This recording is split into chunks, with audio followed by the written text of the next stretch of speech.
Do you ever wonder if it's a coincidence that over half the country was sold a lie that trans people are what's keeping their lives stagnant? And now the world's worst businessman happens to be our president? And as someone who has family members who voted for Trump, I sometimes struggle to see how they could fall for what seemed to be such an obvious political scam in my mind. But the more I uncovered, the more I realized that far-right extremists like Tucker Carlson use simple marketing tactics about how marginalized groups like trans people are the problem. We seem to be watching the rise of trans terrorism. And your tax dollars are funding this bigotry.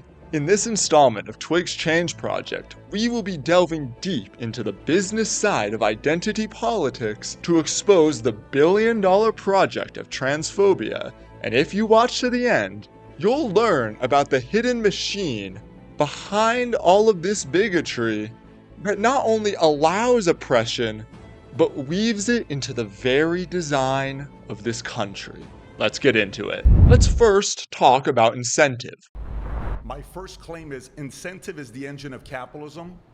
Remove it and the system fails. As the renowned capitalist influencer Patrick Bet-David beautifully puts it, there would be no need to market something like transphobia if there was nothing to be gained from it. So the question we have to ask ourselves is this: who exactly benefits from large numbers of people believing lies about the trans community? Well, in order to answer that, we must notice the subtle patterns in Republican legislation that doesn't have to do with identity politics at all. We see tariffs that are designed to discourage foreign manufacturing, allowing for US-based companies to have fewer competition and more profits. We can't help but notice the massive corporate tax breaks introduced in the Big Beautiful Bill, which allows megacorporations to grow even more powerful at the expense of government-funded aid for regular citizens like Medicaid and SNAP. We are simply unable to look past the true beneficiary of Donald Trump's economic policy, his billionaire homies, who coincidentally funded both his campaign and his fuck-ass ballroom that no one cares about. So yeah, in exchange for these corporate tax breaks, corporations donate to the politicians who legislate them, so they also get a slice of the pie. That's right. The real goal of the right in the US is to worsen the wealth gap even more. But as you can probably imagine, that's not going to be super popular among working class US citizens. And that's exactly why we need to take a close look at the marketing tactics in order to package these corporate tax breaks at your expense. Luckily, the pieces are already very much there for right-wing extremists like Tucker Carlson to assemble, being a large number of socially isolated white people, usually men, who distrust people who are different from them and just want to be left alone. When these lonely men hear that trans people are the reason that they can't get a girlfriend, or that immigrants are the reason that they can't find a job, whereas the other side, I'm looking at you Democrats, doesn't provide the answers they need at all, sometimes even going as far as blaming these men for causing harm to marginalized groups, they will obviously choose the side with the more concrete vision on how their lives could possibly improve. Combine this with the emotional manipulation that Tucker uses by appealing to both religion and fear of the unknown. Yesterday morning, tragically, our fears were confirmed.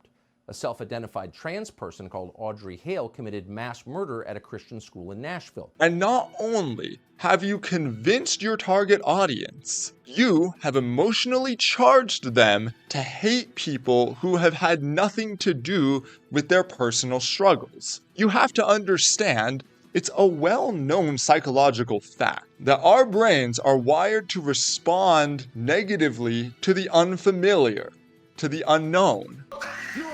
Is that a new mob?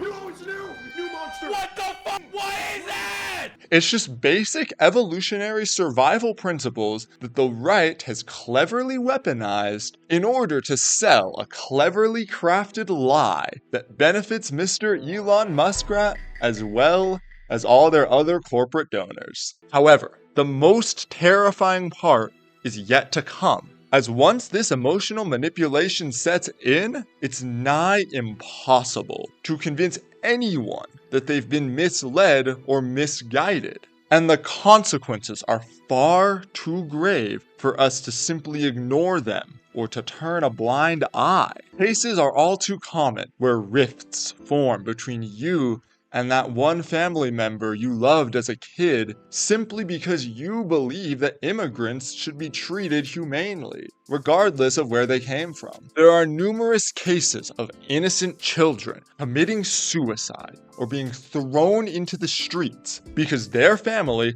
couldn't accept their child for who they are, expecting them instead to fit into a perfectly molded role of what the parents thought they could be. Expectations that the child will always fall short of. Even more disturbingly, though, the legislation that gets passed as a result of people buying the lies that MAGA feeds to them often leads to unhoused people being moved further and further out of the public view instead of having their needs met because, oh no, these conservative Christians can't even bring themselves to help someone who is struggling as their Jesus certainly would have.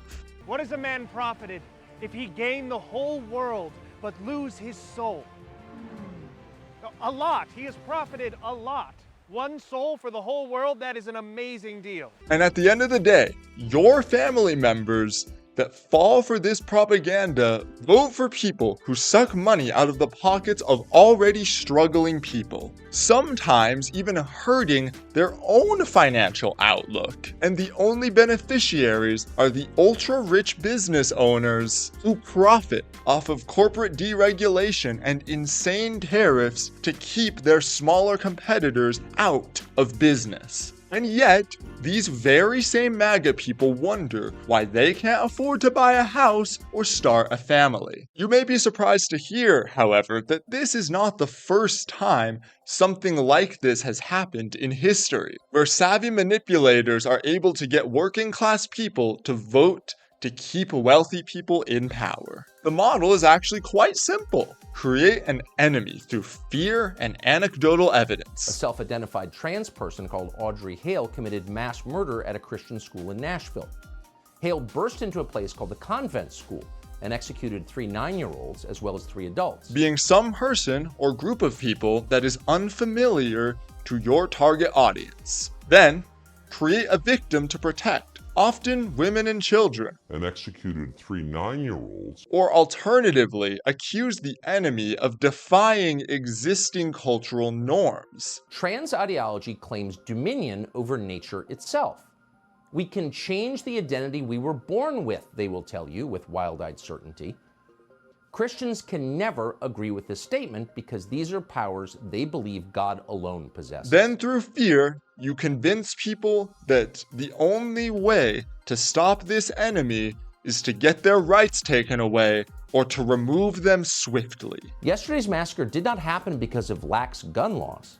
Yesterday's massacre happened because of a deranged and demonic ideology that is infecting this country with the encouragement of people like Joe Biden. We see it with the KKK in the early 1900s, justifying horrible lynching and other hate crimes against African Americans under the guise of protecting white women. We see it even farther back, when widowed, often older women were accused of being witches in parts of colonial America, all because they were living alone without a man and defying traditional gender roles. And of course, with the Nazis framing Jewish people as dangerous and un-German. To look at this a different way, successful actors can apply different makeup. They can wear different wigs. They can play different characters, but no matter how much plastic surgery they get, they're still the same actor. But it's the same movie of hatred and bigotry. And the same can be said by right-wing fear-mongering. This is the reason that so many people fall for right-wing extremism,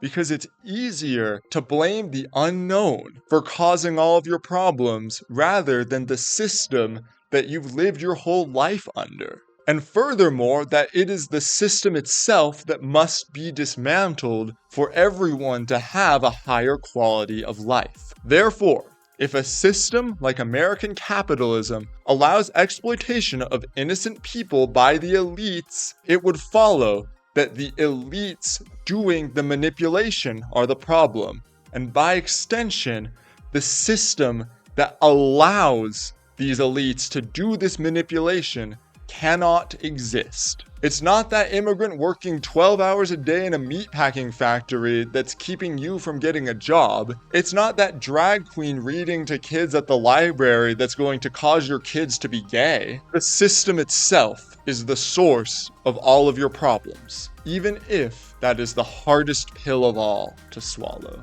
So now you know how well-meaning people like your MAGA relatives can be manipulated into voting against their own interests by savvy right-wing extremists, as well as how capitalism itself allows this propaganda to exist. But you might still have questions about why exactly it's so important to affirm trans people if you don't know one personally. Luckily for you, I have a video that attempts to debunk right-wing pseudoscience under the guise of defending biological sex that the right in turn uses to demonize trans people and take away their rights. I'll leave that video down here for you guys to check out. So if you enjoyed this video or that one, I would strongly consider subscribing to my channel for more content relating to mental health awareness and LGBTQ+ rights. As always, I hope you all have a fantastic day.